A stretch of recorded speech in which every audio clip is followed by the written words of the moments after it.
Hey everybody, it's Ed for the Artyrv channel, and we are hammering down on this beautiful window. Stick with us, don't go away.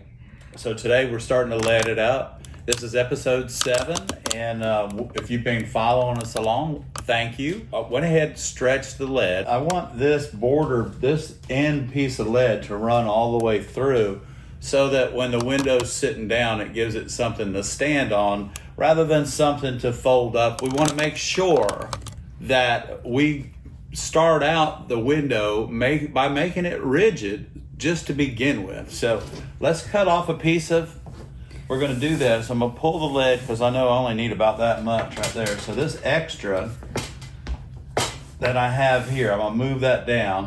We want to create a stilt everywhere that we can get a vertical. So we're going to create that stilt on the end here, and that is going to go, it's going to run all the way through.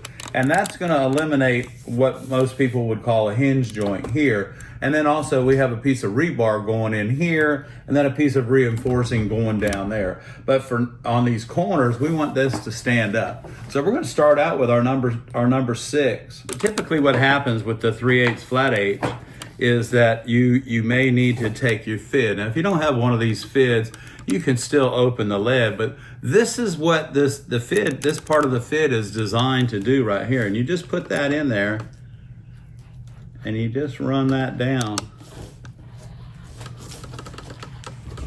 And go ahead and go all the way down because we're putting the ripple all the way in. So that just works that in just a little bit more, just like that. Makes it a little bit easier to fit.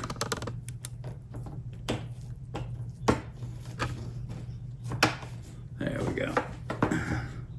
Now that'll lay in there. Yeah, so that fid is like a 5-in-1 tool there for you because you can do a lot of different things with it. Okay. And that also helps us work right in here just like that. So make sure that the glass is in there right. You need to make sure that the glass is in the lead correctly because if not, you're gonna end up growing and you're gonna end up getting crooked and all that stuff. So you wanna make sure that it is in the lead where it belongs. And remember, we're putting this in, we're using this green, we're doing this upside down, and we're making sure.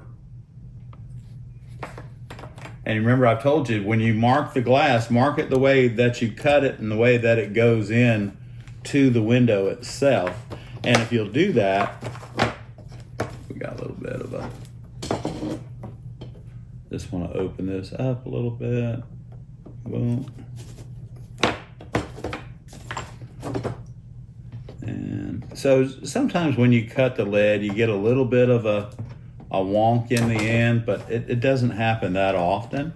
And of course, once you fix that, and now you're in here. So now we can take this piece of lead, this piece of cane right here like this, and we'll put that right there. We have a piece of 3/8 flat H going on the outside of this. So I'm gonna use this piece of 3/8 flat H as my mark so that I can go ahead and cut this off with my lead nippers.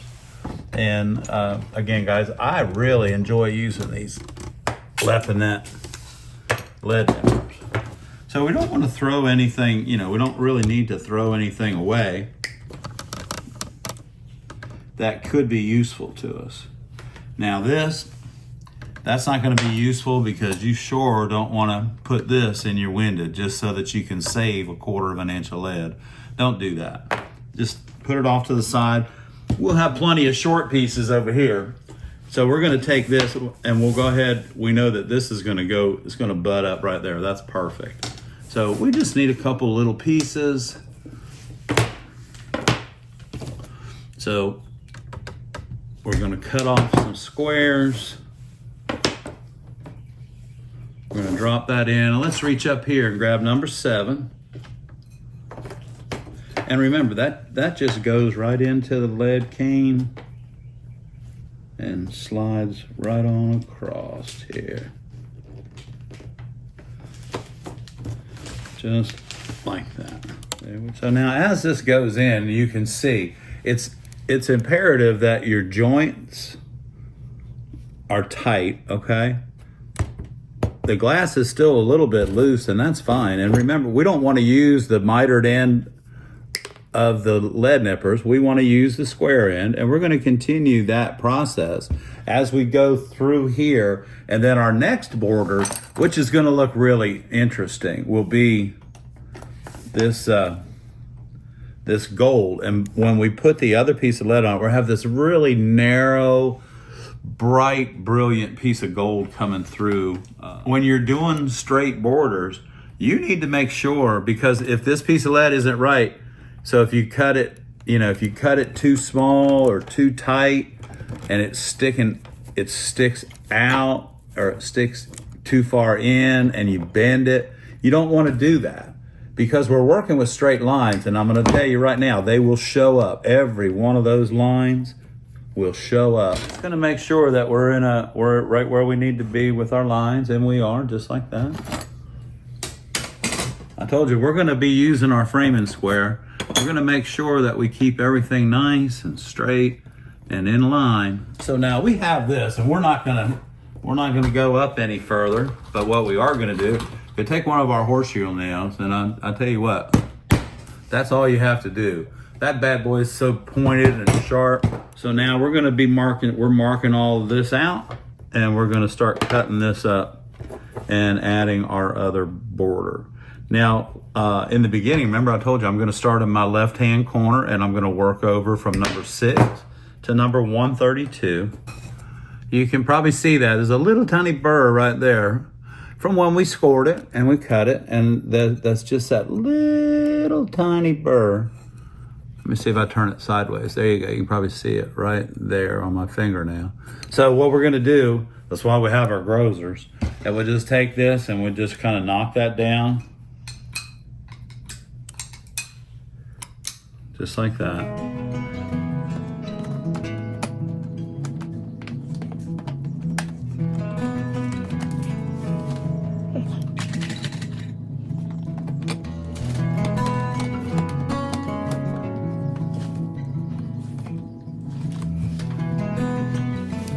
We're working on the third border now. And so we got the green and gold, the gold, and now we're to the blue-green color, which is looking really good.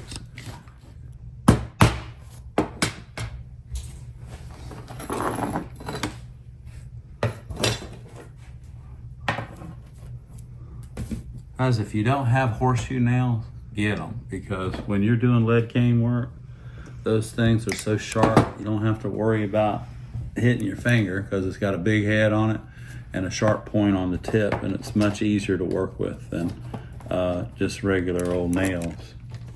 So it's just a little. And we're going to take this. That goes right there. And then, like I said, see, we'll have these short pieces left over, and we'll just cut one end, and then we can mark that.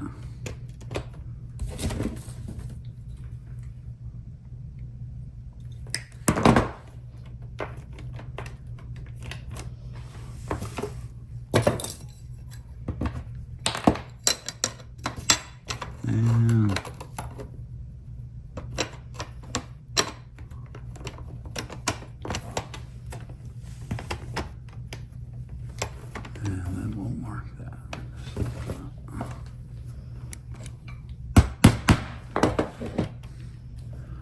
So once we get these borders into here, then our next trip will be to unbag the feather, and then start putting this feather together and work our way. Our goal is going to be just we're going to work our way over to this feather, and then this section will be completed, and then this feather, and then down to the end, and then we'll put the top on and work our way to that corner. So as we move through the sections, it comes together quite fast, because once everything's cut, if we just put everything right together just exactly the way it needs to be. And it's very important that we remember to keep our lead straight. while we're working. Keep it pinned in, keep your nails in it, and make sure that you take the time to go ahead and secure everything so that if when you leave it, you turn your back on it, it's not going to pick up on you and roll out of the place. So we just take this, and you see that doesn't require a whole lot of strength or anything, but now all this is going to come together for us. So we did have to open the lead up on a 3/8 because we're using a ripple on the outside, and that's fine. It just fits right in there now. We're good. We're using a high heart lead, which is going to give us the height that we need, because you can see the ripple just slides right in there. See how we're going to have a long piece around these straight lines here, long piece. And what that does, it keeps it from flexing. It's just a small structural addition by the way that the borders are offset. And you see this a lot in church windows, that the borders are offset, and there's typically 3 of them. And by doing that, they keep the window from being able to be pulled apart this way, but they also make the window much more rigid vertically. Everybody, episode 7's out of the way. Don't forget, catch episode 8. I'm Ed for the Artyrv channel, and please, if you haven't subscribed, do so. We hope that this fabrication process of the lead came is helping you out. I'm Ed for the Artyrv channel. I'm in the studio today with Barb, having fun. Thanks again.